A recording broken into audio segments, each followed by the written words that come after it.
రామ్ టాక్కి తిరిగి స్వాగతం. ఏదో అంటారు సామెత, ఒక్కదాని కోసం వెళ్తే ఇంకొకటి వచ్చింది.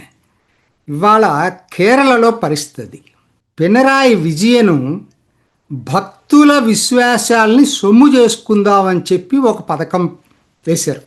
అది చివరికి ఏమైపోయిందంటే తన కొరువుతోటి తన తలనే గోక్కున్నట్టు అయింది. ఎందుకంటే అది మొదట్లో చిన్నగా ఉంది, ఇప్పుడు చిలికి చిలికి గాలివాన్లాగా మారింది. ఏంటి అసలు ఇది? మీకు అందరికీ గుర్తే ఉన్నట్టుది, 2018లో సుప్రీంకోర్టు ఒక తీర్పు ఇచ్చింది.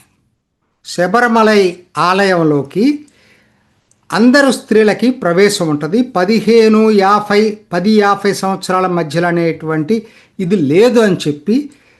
దానికి కారణం ఏంటంటే కేరళ ప్రభుత్వాన్ని అఫిడవిట్ అడిగింది, మీ ఒపీనియన్ ఏంటని. పినరాయి విజయన్ అప్పుడు అందరికీ హక్కు ఉండాలి వెళ్ళటానికని చెప్పి ఆయన అఫిడవిట్ ఇచ్చాడు కేరళ ప్రభుత్వం. అది స్వామి అయ్యప్ప భక్తుల మనోభావాలని బాగా దెబ్బతీసింది. ఇది జరిగింది.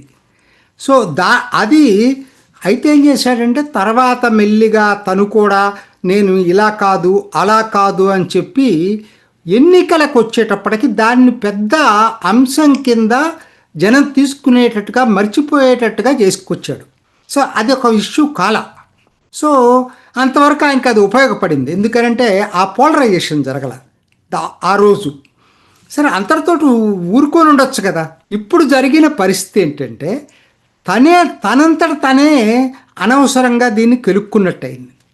ఏమైంది? ఇవాళ ఏదో ఎన్నికలు వస్తున్నాయి కాబట్టి స్వామి అయ్యప్ప భక్తుల్ని వాళ్ళ సెంటిమెంట్ని సొమ్ము చేసుకుందామని చెప్పి సెప్టెంబర్ 20వ తేదీ ప్రపంచ అయ్యప్ప సంగమం అని చెప్పి ఒక సమావేశం ఏర్పాటు చేశాడు. ప్రపంచ అయ్యప్ప సంగమం. అంతవరకైనా ఊరుకున్నాడా? ఏర్పాటు చేసినంత వరకు ఓకే, అసలు ఏమిటి అనేది జనం ఆలోచించుకునే లోపల దానికి ముఖ్య అతిథిగా తమిళనాడు ముఖ్యమంత్రి స్టాలిన్ని పిలిచాడు. అంటే పినరాయి విజయన్కి నమ్మకం లేవు, భక్తి లేదు. దాంతోపాటు ఇప్పుడు అసలు దీన్ని ఎప్పుడు ఎదుర్కొని ఎప్పుడు తిడతా ఉండేటువంటి స్టాలిన్ని బేసికల్గా ఆ పార్టీయే దాని మీద ఆధారపడినప్పుడు హిందూ వ్యతిరేక సెంటిమెంట్ తోటి ఏర్పడిన పార్టీ ముఖ్యమంత్రిని ముఖ్య అతిథిగా పిలిచాడు. ఇది నిజంగా అంటే ఏంటి? ఇద్దరు నాస్తికులు అయ్యప్ప సమావేశం జరుపుతారు. ఆలోచించండి. నేను అంటే ఎవరి విశ్వాసాలు వాళ్ళవి, హేతువాదుల విశ్వాసం వాళ్ళది, భక్తుల విశ్వాసం వాళ్ళది. కాకపోతే అది పరస్పరం క్లాష్ కాకూడదు కదా. నువ్వేం చేస్తున్నావు? నువ్వు ప్రభుత్వంలో ఉన్నావు, నీ మంత్రే ఎండోమెంట్స్ మినిస్టరే హేతువాది. సరే, అంతవరకు మీరేదో ఆ పరిపాలనా పనులు చేసుకొని వదిలిపెట్టేస్తే పోయేది. అయ్యప్ప భక్తుల దీంట్లోకి ఎందుకు చొరబడ్డారు? ఇది బీజేపీకి ఒక విధంగా అందొచ్చిన బంగారు అవకాశం అయింది.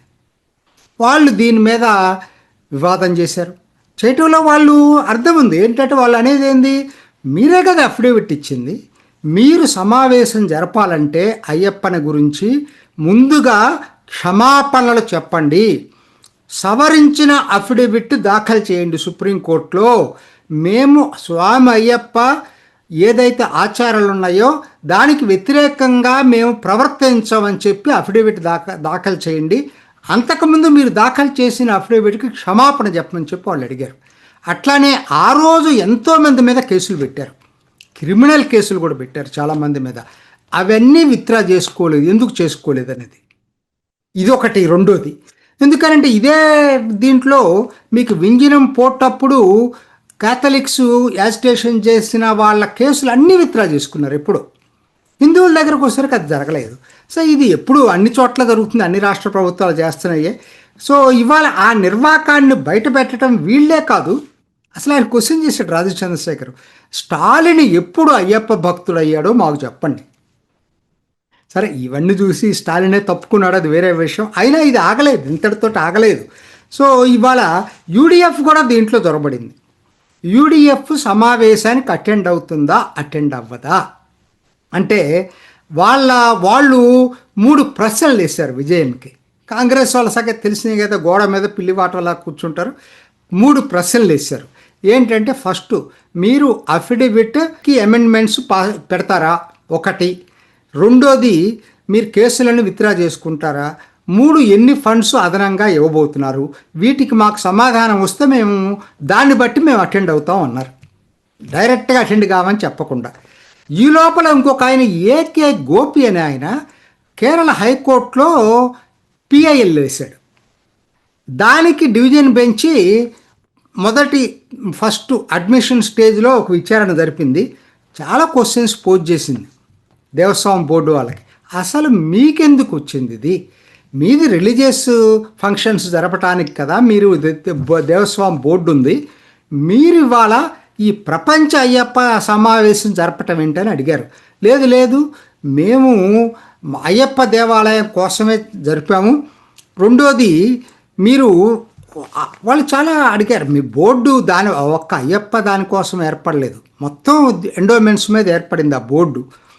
అంటే వీళ్ళు ఏం చెప్పి అసలు మేము ఒక్క పైసా ఖర్చు పెట్టలేదు, దానికి ప్రభుత్వం గురించి కూడా పైసా తీసుకోవట్లేదు, మరి డబ్బులు ఎట్లా వస్తాయని అడిగారు. డబ్బులు ఎక్కడ వస్తాయంటే మాకు స్పాన్సర్షిప్లు వస్తాయని చెప్పారు. ఎవరు ఆ స్పాన్సర్స్ అని అడిగారు. అంటే అసలు ఏంటి, ఫారిన్ నుంచి వస్తున్నాయా, ఈ దేశంలో నుంచి వస్తున్నాయా, ఏంటి అసలు ఎందుకు ఇంత ఇంట్రెస్ట్ చూపించారు అనేది వచ్చింది. ఎందుకంటే ఇది సెప్టెంబర్ 20న పంపా నది పక్కన సమావేశం ఇది. సరే, ఈ లోపల ఇంకొకటి జరిగింది. ఈ బీజేపీ మరి సంఘ్ పరివార్ వాళ్ళందరూ కూడా వాళ్ళకు ఒక ఇది ఉంది, ఎప్పుడో పెట్టినటువంటిది శబరిమల కర్మ సమితి.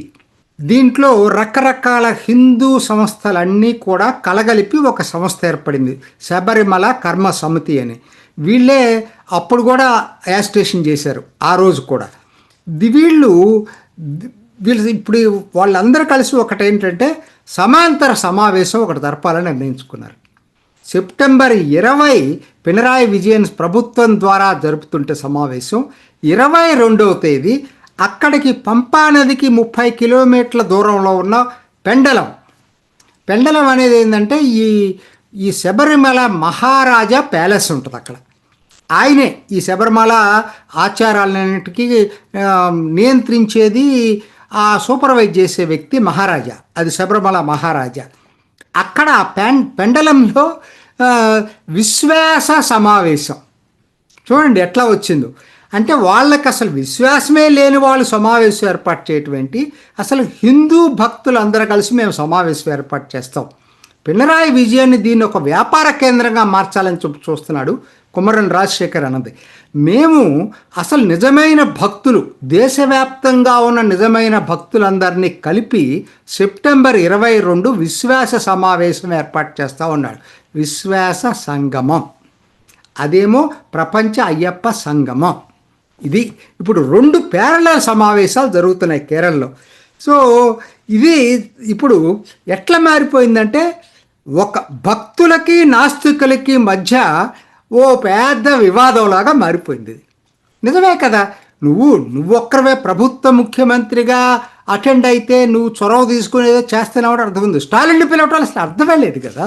స్టాలిన్ ఎందుకు పిలిచాడనేది ఇప్పుడు కొరువితో తలగొక్కున్నట్టు అయింది ఇప్పుడు. సో ఒక విధంగా ఏంటంటే ఇప్పుడేమంటున్నారు, ఇప్పుడు ప్రభుత్వం సాఫ్ట్ హిందుత్వ స్టాండ్ తీసుకుంది. ఎన్నికలు కదా, మరి కాదనలేదు కదా. లేదు, మేము ఎప్పుడు భక్తుల విశ్వాసాలని వ్యతిరేకంగా ఇచ్చేయలేదు, ఎప్పుడు గౌరవించాం భక్తుల విశ్వాసాలని. ఇటీవల ఇంకోటి కూడా చేశారు. వీళ్ళకి ఏంటంటే వాళ్ళకి ఓట్లేసేది హిందువులు, సిపిఎంకి. యాక్చువల్గా ముస్లిం లీగే ఉంది కదా సపరేట్గా, క్రిస్టియన్స్ కేరళ కాంగ్రెస్ ఉంది. సో హిందువుల్లో మరి దెబ్బతింటుంది, బీజేపీకి పెరుగుతుంది అనే దీంతో ఈ మధ్య ఏం జరిగిందంటే కోజికోడ్లో ఒక కాలేజీలో ఈ ఓణం నిన్నే జరిగింది కదా ఓణం ఫెస్టివల్ టైంలో ఒక ముస్లిం టీచరు ఆడియో ఒకటి బయటకు వచ్చింది.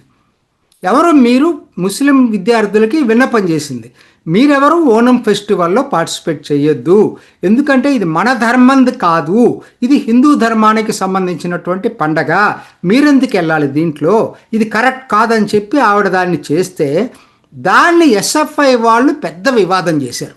వివాదం చేయట్లే ఉంది ఆవిడ మరి అందుకంటే కేరళలో ఇవాళ రాడికలైజేషన్ పెరుగుతుంది ముస్లిమ్స్లో, అది వాస్తవం. సో ఆవిడ దీంట్లో ఆ విధంగా చేసింది. ఇప్పుడు ఏంటంటే అందరూ అడుగుతుంది ఒకటే, అఫిడవిట్ దాఖలు చేస్తుందా? చేయనప్పుడు మీకు అసలు నైతిక హక్కు ఎక్కడుంది? స్వామి అయ్యప్ప దీని మీద మీరు సమావేశం జరిపే హక్కు ఎక్కడుంది?